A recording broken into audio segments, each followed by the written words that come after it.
During the first week of my retirement, my son said to me, "We don't need another mouth to feed in this house," and found me a job as a cleaner. I smiled and agreed, hiding my cold anger behind a mask of resignation. But when I didn't show up for work, he realized something, namely that he had underestimated me, and now his life would never be the same again. Before we continue, please subscribe to the channel and let us know where you are listening in the comments. I have wonderful news. Today was my last day at work, finally retired. The fork slipped from Christopher's hand, clattering against his plate. Lily's eyes widened, her mouth forming a perfect circle of shock.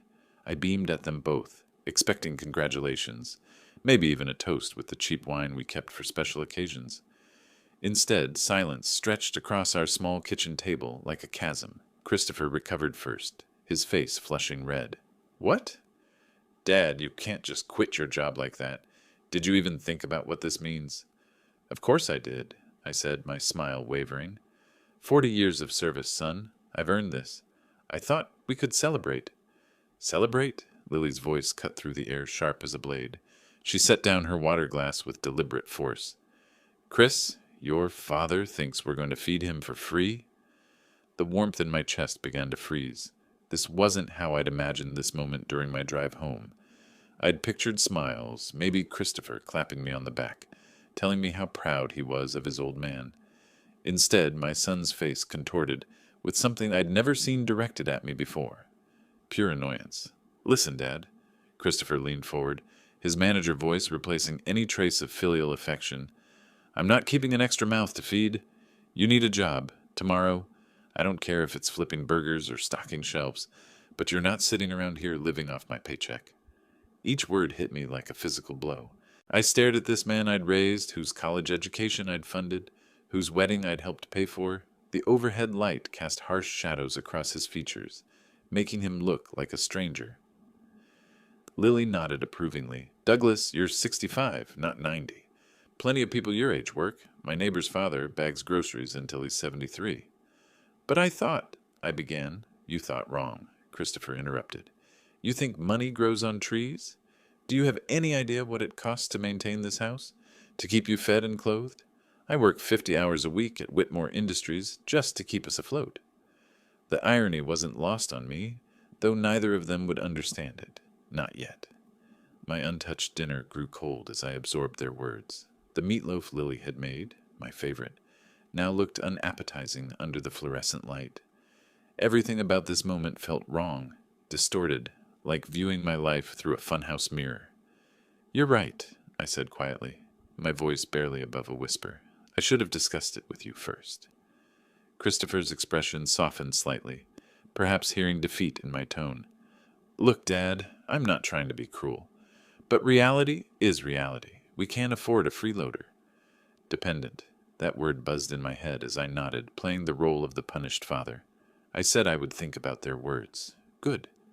Lily gathered the plates with brisk efficiency. The sooner the better. They disappeared into the living room, leaving me alone at the kitchen table.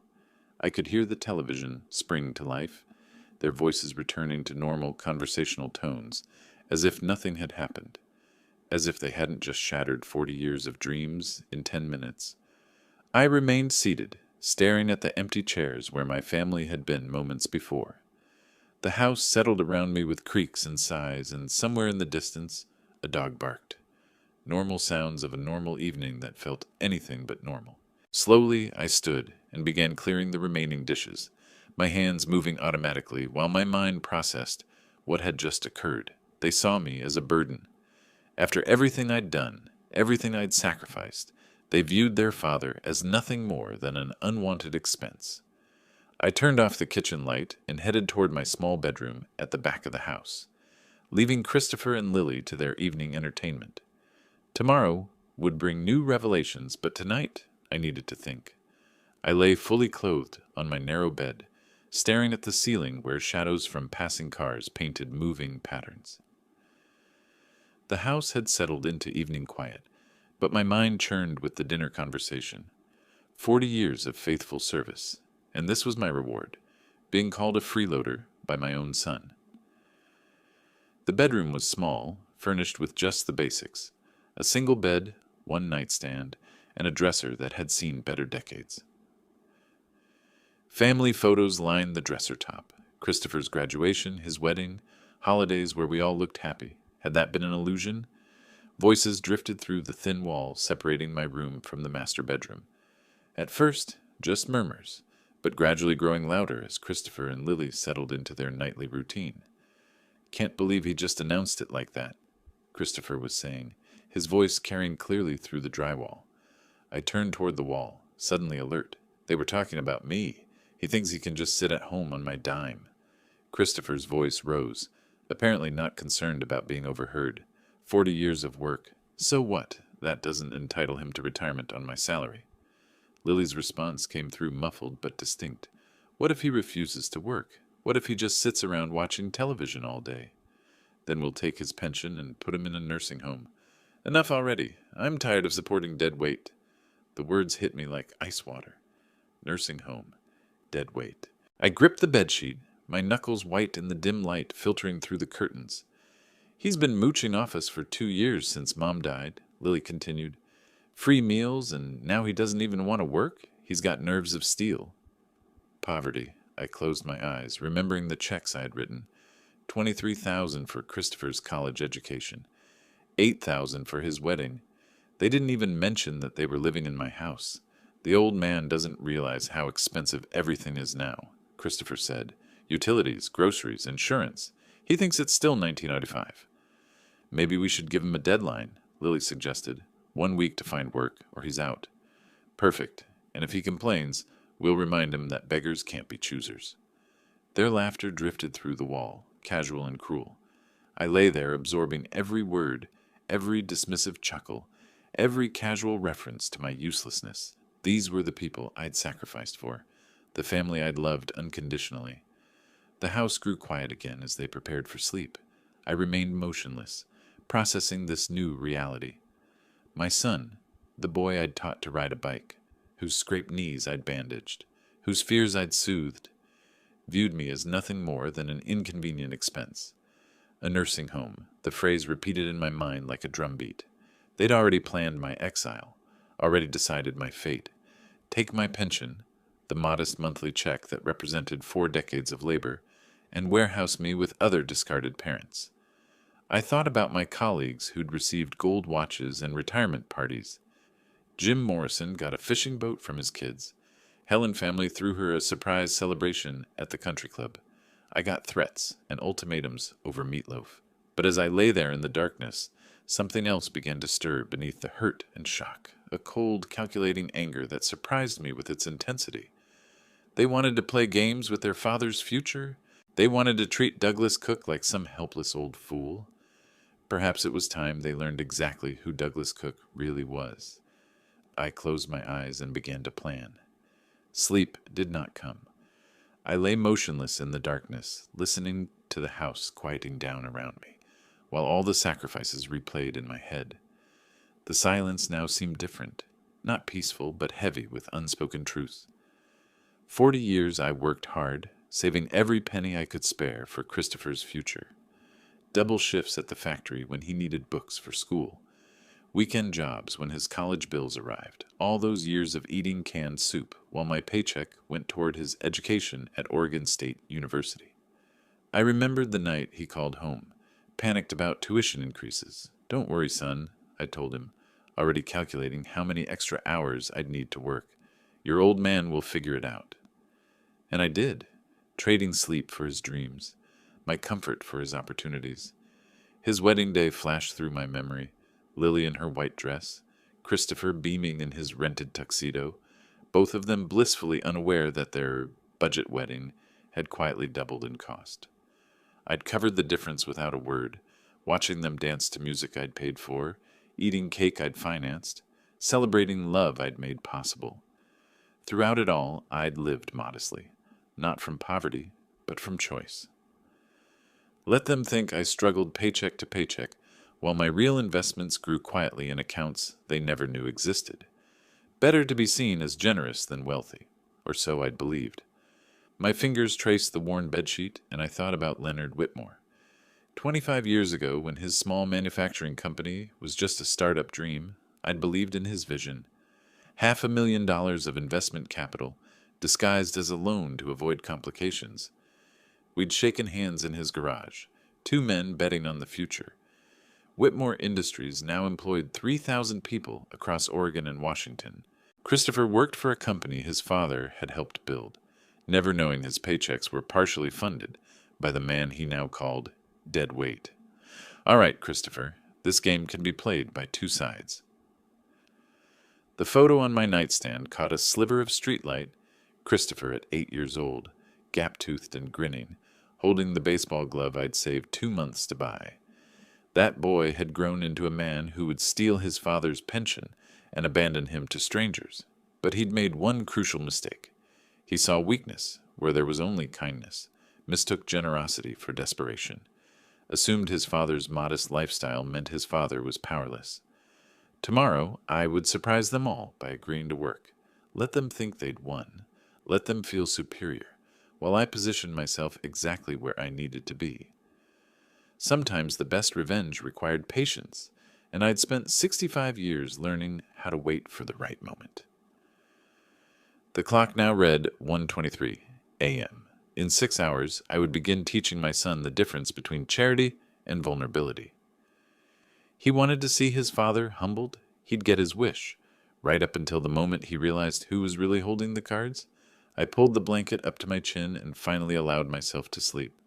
Morning would bring new possibilities, and I intended to be well rested for what came next. Morning coffee was already brewing when I entered the kitchen. Christopher stood by the counter in his weekend clothes, while Lily buttered toast at the table. Both looked up as I appeared, their expressions mixing curiosity with residual hostility from last night's conversation. "Christopher, I've been thinking about your words," I said, settling into my usual chair. "You're right." The coffee mug froze halfway to Christopher's lips. Lily's knife stopped mid-spread, leaving a glob of butter suspended over her toast. They'd clearly expected another argument, more pleading about my retirement dreams. "Seriously?" Christopher set down his mug with obvious suspicion. "You're not going to fight us on this." "What would be the point?" I kept my voice steady, reasonable. A man my age should contribute to the household. I see that now. Lily exchanged glances with her husband, probably wondering if this was some kind of trick. They'd prepared for battle and found surrender instead. Christopher leaned against the counter, his manager persona emerging. "Well, since you're being practical about this, I might have a solution. There's a janitor position open at my company." Whitmore Industries. I felt a small smile threaten the corners of my mouth and quickly suppressed it. "That sounds perfect. I accept." "Just like that?" Lily's voice carried notes of disbelief and satisfaction. "You're willing to clean offices?" "Honest work is honest work," I replied, meeting her gaze directly. "When would I start?" Christopher's chest puffed slightly with newfound authority. "Monday morning, 7 a.m. sharp. You'd be ideal for the position. No complaints, follows orders, grateful for the opportunity." He paused, savoring his next words. "The pay is minimum wage, of course. But beggars can't be choosers, right?" There it was again, that phrase they'd laughed about through the thin walls. I nodded seriously, as if accepting both the job and the insult with equal grace. "I'll need to speak with my boss Leonard about approving the hire," Christopher continued, "but I'm sure he'll understand the family situation. Probably feels sorry for you, actually." Leonard. My oldest friend, my business partner, the man whose garage I'd sat in 25 years ago discussing dreams and investments. "That's very kind of you to help arrange this," I said, letting just enough gratitude creep into my voice to make them feel magnanimous. Lily reached across the table and patted my hand condescendingly. "See? This wasn't so difficult. You just needed to face reality about your situation." My situation. If only she knew. "I appreciate you both helping me understand," I said. "It'll be good to have purpose again, to contribute something meaningful to the family income." Christopher nodded approvingly. Exactly the attitude we wanted to see. Maybe this will work out, after all. He pulled out his phone, presumably to contact Leonard about the janitor position. I watched him dial, imagining Leonard's reaction when he received this particular request. "I'll make the call this afternoon," Christopher said. Get everything set up for Monday. Perfect, I replied, already picturing my first day back at Whitmore Industries. It would indeed be a homecoming, just not the kind Christopher anticipated. The conversation moved on to weekend plans and grocery lists, but I barely listened. My mind was already planning Monday morning, calculating exactly how long it would take for the truth to emerge. Very soon, they'd learn that underestimating Douglas Cook was the costliest mistake they'd ever made. Monday morning arrived crisp and clear. The week between my agreement and today had passed in a blur of Christopher's smug preparations. He'd proudly informed Leonard about solving his father problem, purchased cleaning supplies for me, and outlined my duties with barely concealed satisfaction. I'd played along perfectly, nodding appreciatively while internally counting down to this moment. At 7:30 a.m., I sat in my kitchen sipping coffee and reading the morning paper. Through the window, I could see neighbors heading to work, their routines unchanged by the small revolution brewing in my house. The cleaning supplies Christopher had bought remained untouched in their bag by the door, a prop in the theater of his expectations. My phone remained silent until 8:15. Then it erupted. "Dad, where are you?" Christopher's voice crackled with fury and panic. My boss just tore me apart. Leonard was waiting for the new janitor, and nobody showed up. "Oh my," I said, affecting just the right tone of confused concern. What time was I supposed to be there? 8 o'clock. We discussed this every day this week. How could you forget? I paused, letting his agitation build before responding with carefully measured bewilderment. I'm so sorry, Christopher. Age, sometimes things just slip away from me. These old brains aren't what they used to be. This isn't about your brain. His voice rose another octave. I vouched for you. I told Leonard you'd be reliable. That hiring family was a smart move. Now I look like a complete fool. Perfect, I imagined Leonard's confusion, probably wondering why Christopher was so invested in hiring an elderly janitor. My old friend was nothing if not polite, but he'd certainly noticed the irregularity. I feel terrible about this misunderstanding, I continued, maintaining my performance of elderly confusion. What did Mr. Whitmore say? He asked why I was so personally involved in the hiring process. I had to explain you were my father, living at home, needed the work. Christopher's voice carried the bitter taste of professional embarrassment. The whole conversation was humiliating. Interesting. Leonard hadn't revealed our connection, maintaining his discretion, even when presented with this strange situation. He was probably trying to puzzle out why Douglas Cook's son was offering Douglas Cook a menial job at Douglas Cook's own company. Perhaps I could come in this afternoon, I suggested helpfully, make up for lost time. No, tomorrow you will be at work at 7:45 a.m. sharp, or else... He trailed off, probably remembering he was speaking to his supposedly forgetful father. Just don't let this happen again, Dad. My reputation is on the line. Of course, son, I understand completely. After he hung up, I sat back in my chair and allowed myself a moment of deep satisfaction. Phase 1 had worked perfectly. Christopher was rattled, embarrassed before his boss, questioning his father's reliability. The careful authority he'd built around this arrangement was already cracking.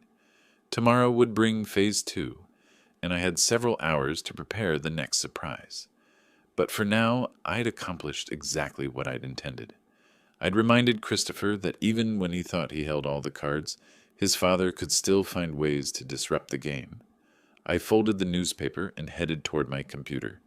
Phase 3 would require more preparation, but the foundation was already laid. With Christopher's angry phone call still echoing in my mind, I moved to the small desk in my bedroom, where 2 manila folders waited. I'd been preparing this particular surprise for 2 months, ever since the evening I discovered Lily's secret.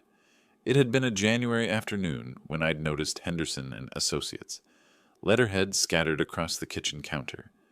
Lily had been careless, leaving work documents beside her coffee cup while she answered a phone call. My trained eye, 40 years of reviewing financial statements, immediately caught the irregularities in the expense reports.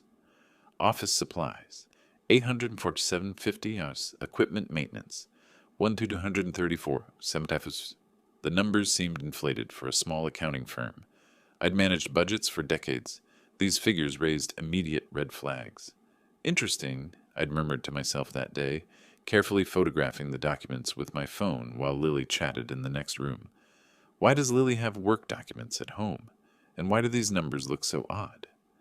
That evening, I'd called my old acquaintance Michael Richardson, a forensic accountant who owed me several favors from our professional days. Michael, could you check something for me at Henderson and Associates? I'd asked casually. Completely confidential, of course. I'm curious about their actual office supply expenses over the past 6 months. 3 days later, Michael had discreetly provided me with the real expense reports. The comparison was damning. Lily had been systematically inflating costs and pocketing the difference. Office supplies that cost $347 became $847 on her reports. A $534 maintenance bill became $1,334.75 months of careful theft, hidden behind falsified receipts and altered invoices. Now, sitting at my computer, I opened both folders side by side. The evidence was irrefutable.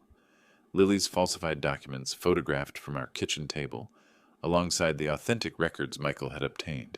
The pattern was clear, systematic, and entirely criminal. I began typing the anonymous email. Dear Mr. Henderson, I am writing to inform you of serious financial irregularities in your company's expense reporting. Your employee, Lily Cook, has been systematically embezzling funds through falsified office supply and maintenance expenses. Please find attached documented evidence comparing reported expenses with actual vendor receipts. The pattern spans several months and represents substantial theft from your company. I recommend immediate investigation and audit of all expense reports submitted by Mrs. Cook. A concerned party. I attached the scanned evidence files, double-checked the anonymous email account I'd created specifically for this purpose, and hovered my finger over the send button. For a moment, I considered the consequences.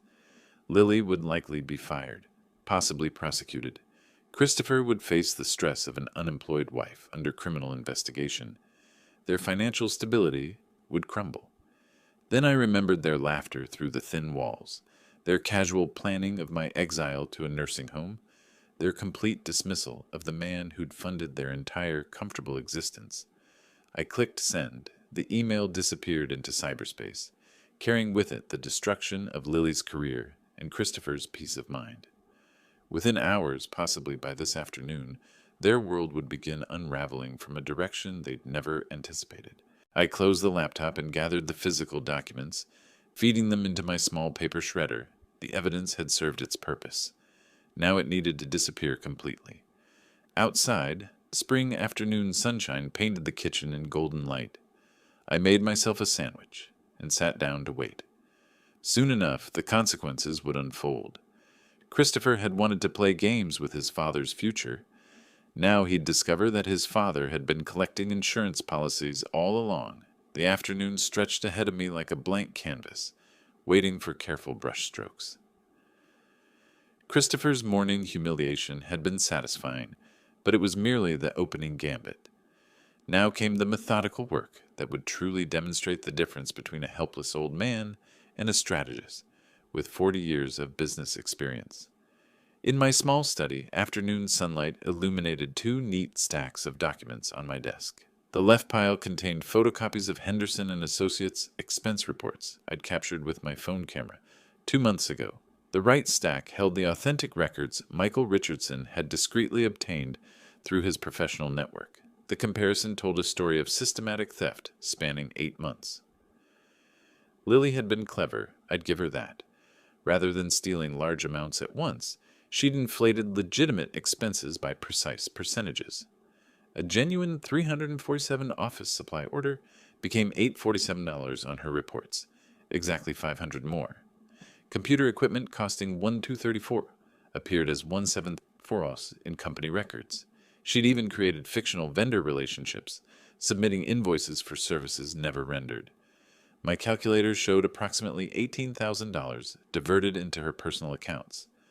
Not enough to trigger automatic audits, but substantial enough to fund her designer handbags and weekend shopping trips that always puzzled me, given her modest salary. I opened my laptop and accessed the anonymous email account I'd established weeks ago. The message needed to sound concerned but professional. with enough specific detail to trigger immediate investigation. "Dear Mr. Henderson," I typed, "I'm writing to alert you to serious financial discrepancies in your accounting department. Your employee Lily Cook has been systematically embezzling company funds through falsified expense reporting. The attached evidence shows documented proof of inflated invoices, fictional vendor payments, and personal purchases disguised as business expenses. The pattern spans January through August 2025, representing approximately $18,000 in theft. I recommend immediate internal audit of all expense reports submitted by Mrs. Cook, with particular attention to office supplies, equipment maintenance, and consulting fees. A concerned observer." Methodically, I attached scanned copies of the most damning evidence, side-by-side comparisons of Lily's reports versus actual vendor receipts, photographs of suspicious documents from our kitchen table, and a detailed timeline showing the escalating pattern of theft. My finger hovered over the send button. Once this email reached Henderson and Associates, Lily's career would crumble within hours.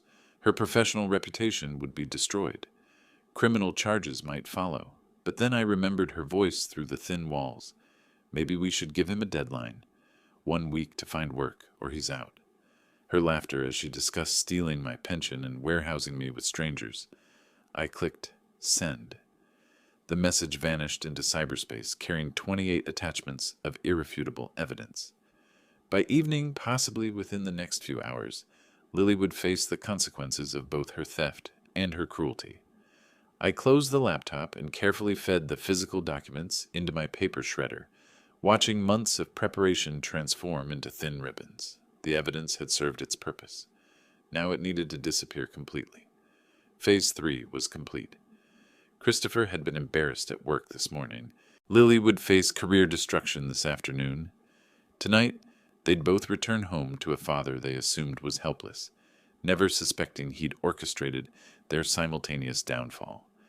I made myself tea and settled into my chair to wait for the evening's revelations.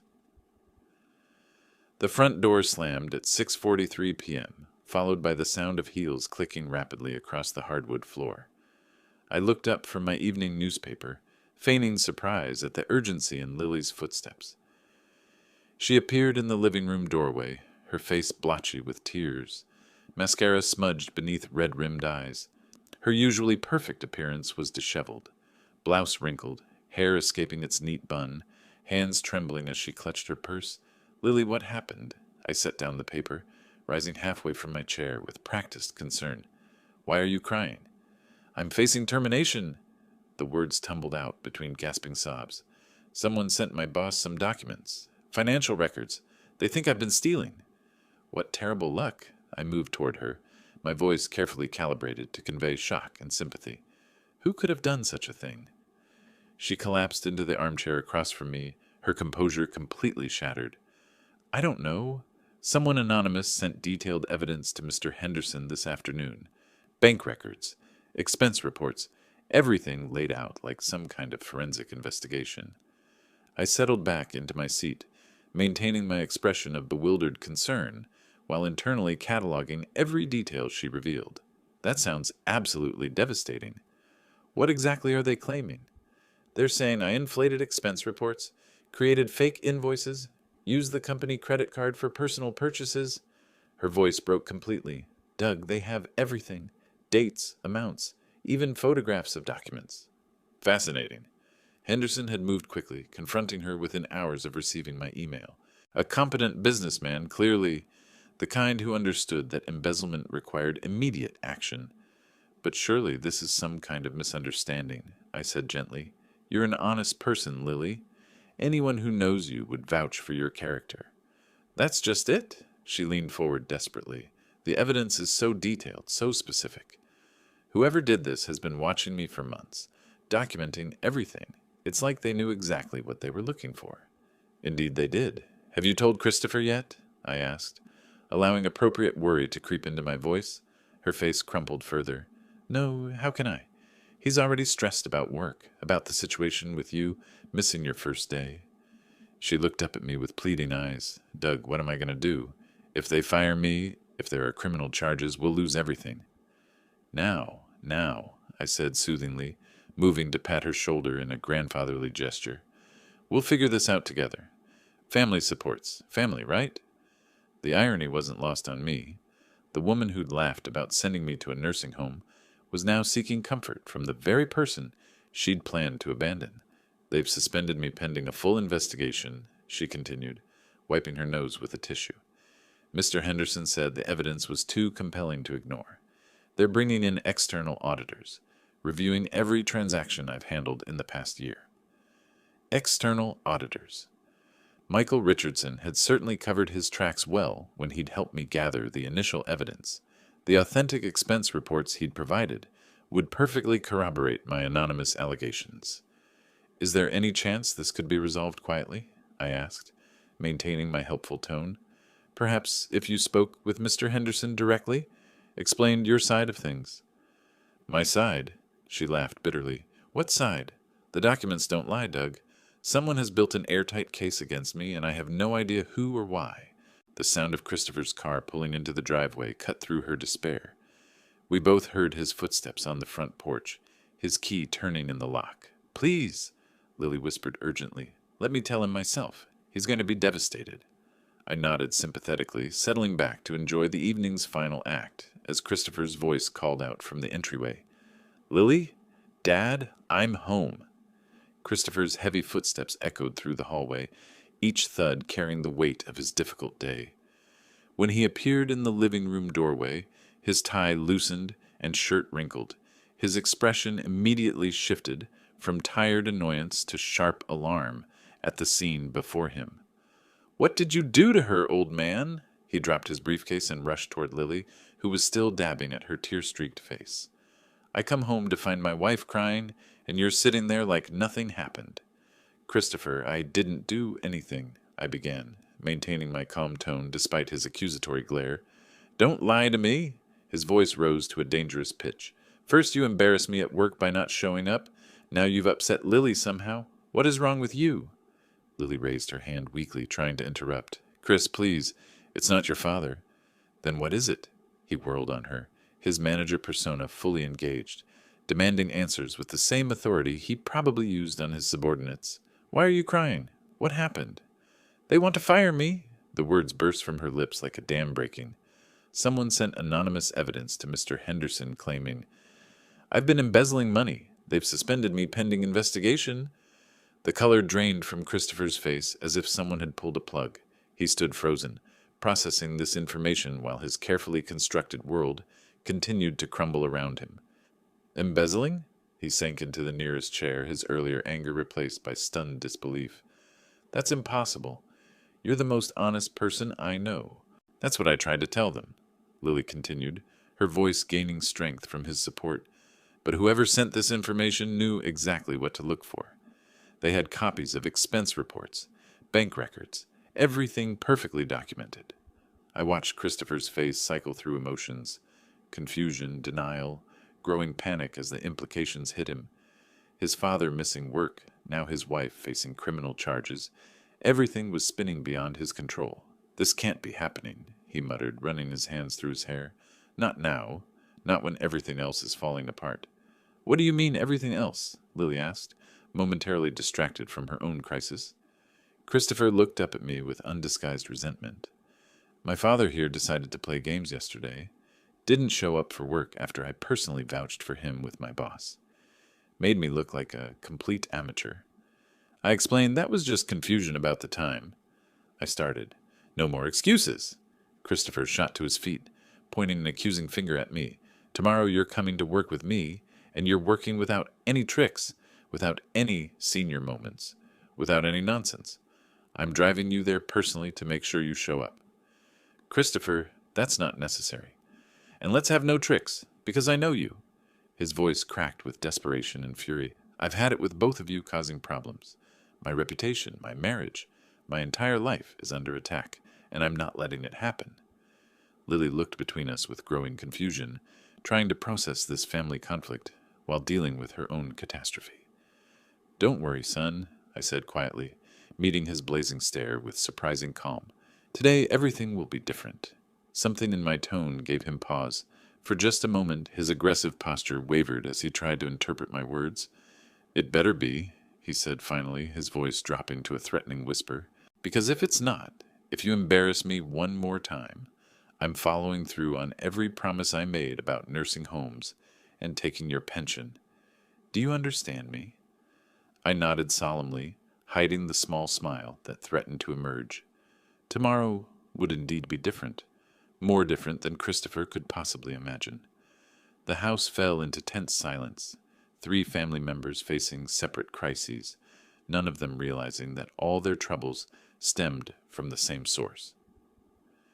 Morning came too soon for Christopher, but I'd slept peacefully, knowing this would be the final act of my carefully orchestrated play.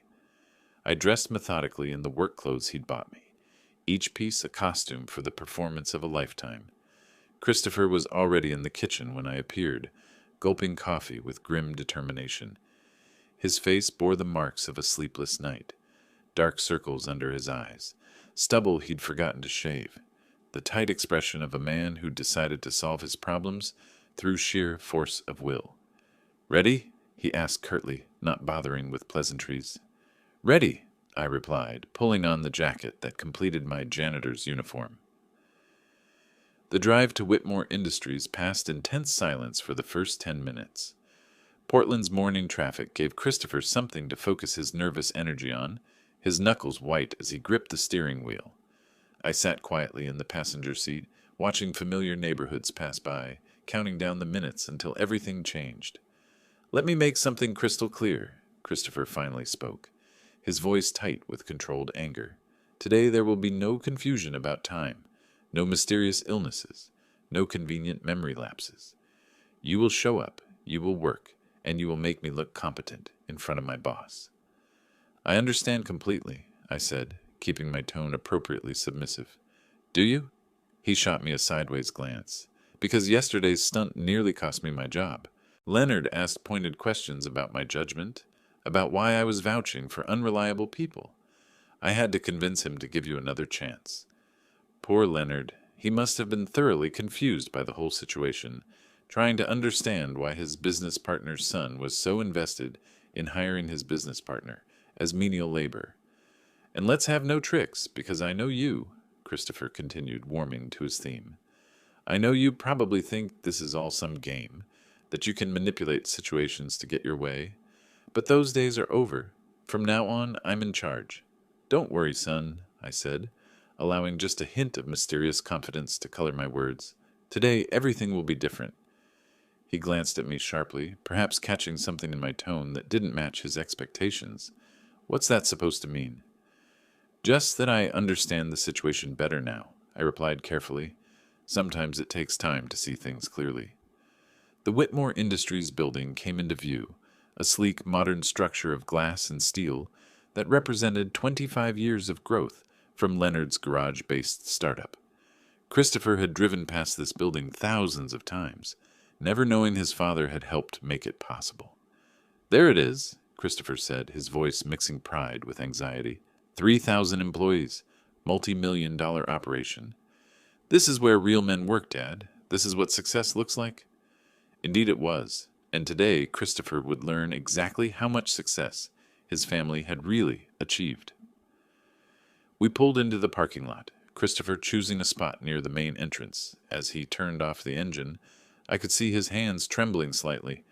Whether from anger, anxiety, or exhaustion, I couldn't tell. "Remember," he said, turning to face me with desperate intensity, "whatever happens in there, you follow my lead. I do the talking. You stay quiet, respectful, and grateful for the opportunity."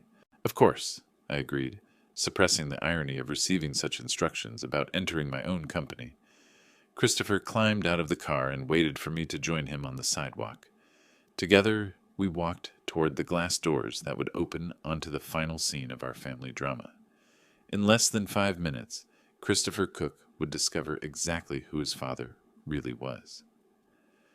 The glass doors of Whitmore Industries opened with a soft whoosh, revealing the gleaming marble lobby I hadn't seen in months. Christopher strode ahead confidently, nodding to the security guard who waved us through without question. Another irony, since I'd helped design these very security protocols years ago. Stay close and keep quiet, Christopher muttered as we entered the main corridor. I'll handle all the talking. The hallway bustled with morning activity. Employees clutching coffee cups, heading to meetings, discussing projects. I recognized several faces, though they didn't seem to notice the elderly man in janitor's uniform walking behind an anxious middle manager.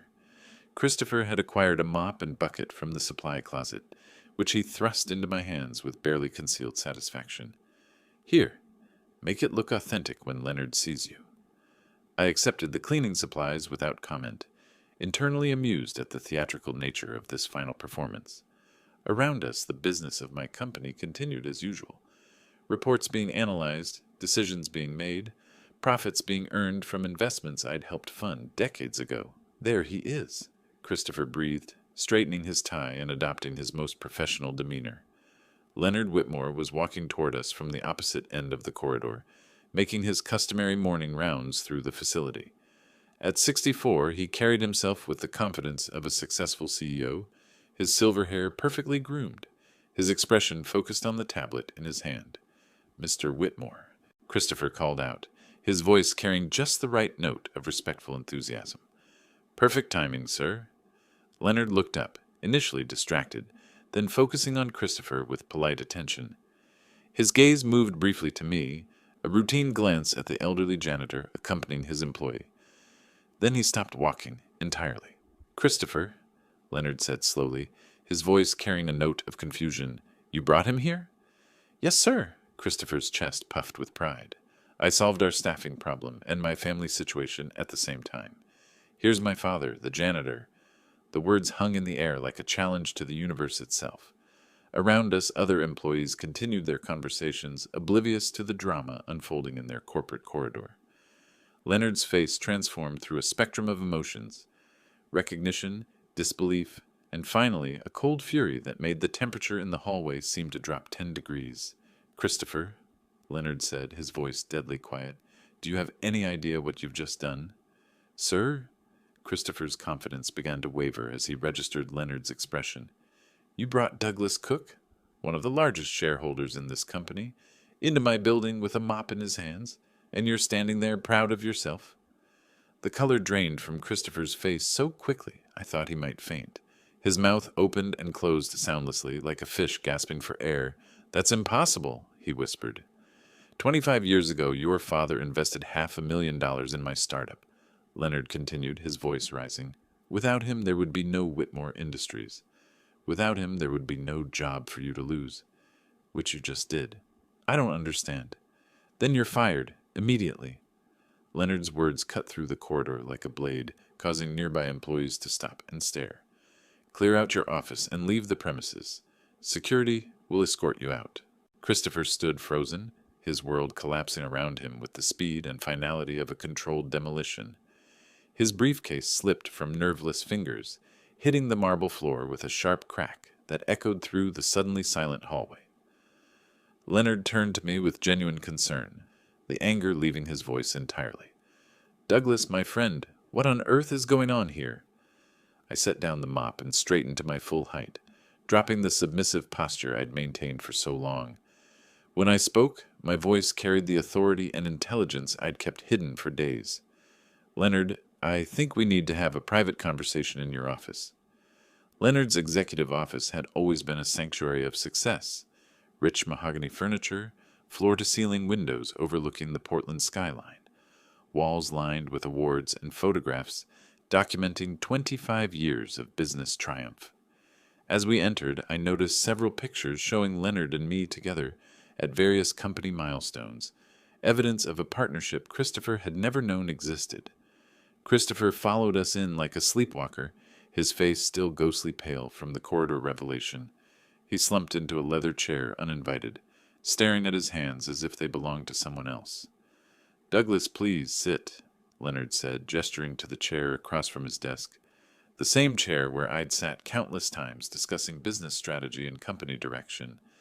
"Can someone explain to me why my business partner was just introduced to me as a janitor by his own son?" I settled into the familiar seat, feeling the weight of deception finally lifting from my shoulders. "Leonard, My family has been under the impression that I'm financially dependent on them. They've been uncharitable in their assessment of my worth. Uncharitable? Leonard's voice sharpened. Christopher, your father owns 37% of this company.